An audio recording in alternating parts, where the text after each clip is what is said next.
Welcome to our channel. Today we how to save with Celsius Network, beginner guide step by step clearly. First, visit the Celsius Network website to sign up for an account. Click on the sign up button located on the home page. Fill in the required information, such as your email address and a strong password. Make sure to read and accept the terms of service before continuing. Check your email for a verification link sent by Celsius. Click on the verification link to activate your account. Once your account is activated, log into the Celsius app or website. Next, navigate to the deposit section to add funds.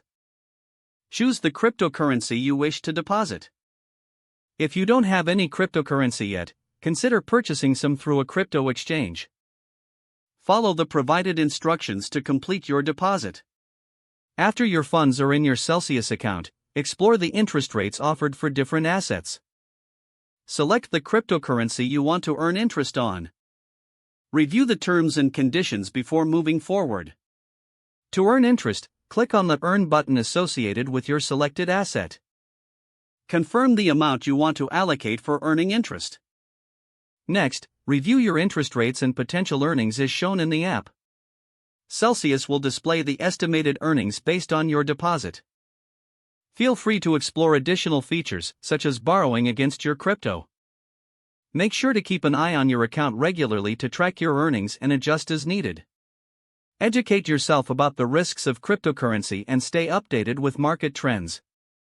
With your funds earning interest, take advantage of the tools and resources provided by Celsius.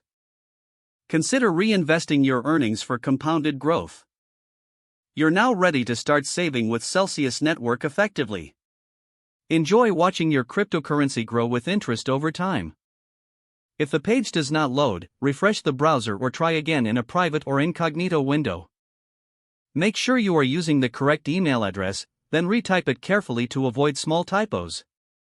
If your password is not accepted, use the reset option and create a new strong password you can remember. Don't forget to like this video and subscribe to our channel for more step-by-step tech guides.